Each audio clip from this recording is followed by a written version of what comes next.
Bonjour à tous. Aujourd'hui, je vais vous parler du VIH. Comme vous le savez sûrement, avec la généralisation des traitements, le VIH est devenu une infection chronique avec laquelle on peut vivre longtemps et en relative bonne santé.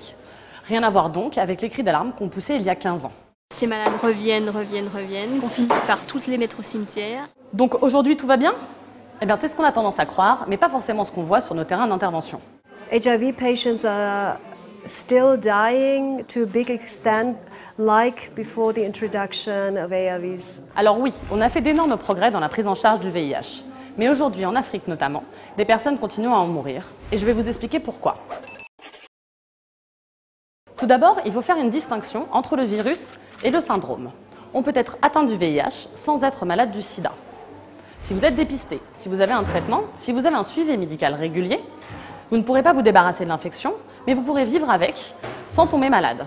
En revanche, si une de ces étapes est sautée, l'infection risque de progresser, vos défenses immunitaires risquent de s'affaiblir et vous pourrez tomber malade. C'est ce qu'on appelle le stade du sida.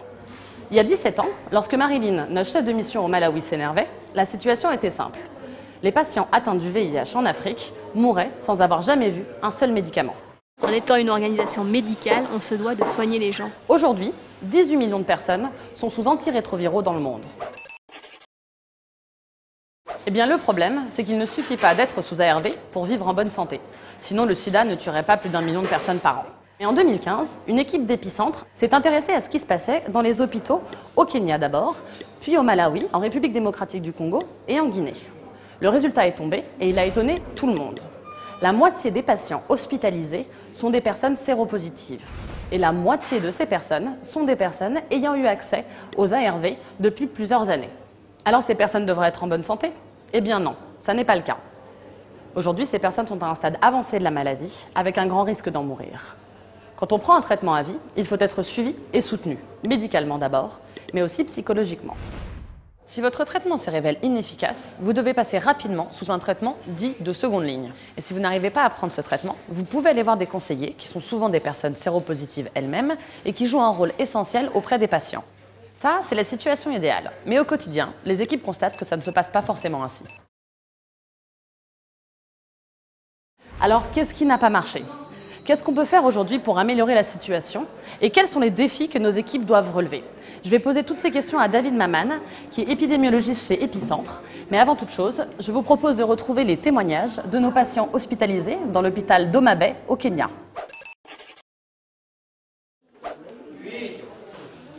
No kaka noriemba e ot makoro nokodwa nena nadonjo ei od nochung' e dhoot. Koro onge kaka nanya donjo e ot mondo akaw yath, atemo minore mondo adonji, obaya gi kite. Aduogo to ayudo be komera, aduogo e ot, to yedhe kaka ema achako akaw. Mana asebedo ng'at moro ma ok nyal, naonge ngufu to. Yani kodwa nodhi to luoro moro biro ni ng'ane dhi nena. Koro sironyo donjo ne chunye modhi ma gini donjo e dende monyosre.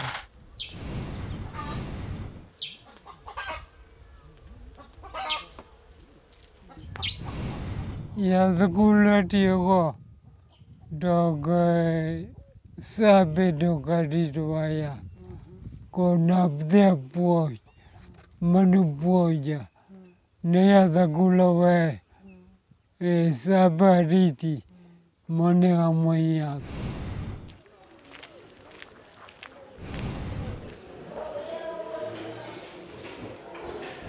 Pok aweyo nyaka sani.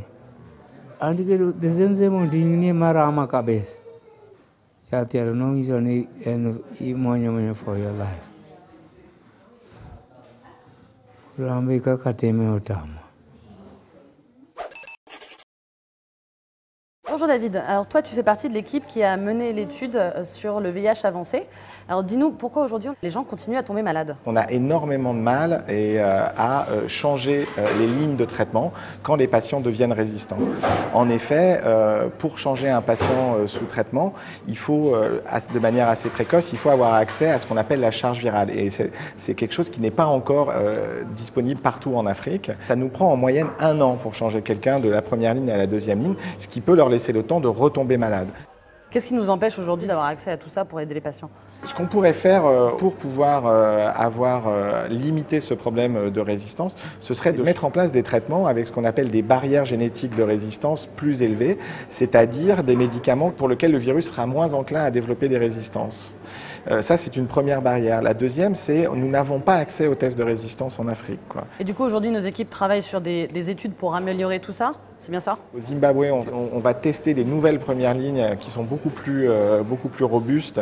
On va travailler aussi sur des études de résistance au Congo, en République démocratique du Congo et au Kenya pour mesurer les résistances chez ces patients hospitalisés.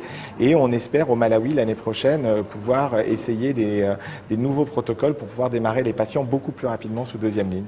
Merci David et merci à vous de nous avoir suivis. N'hésitez pas à partager ce contenu sur les réseaux sociaux.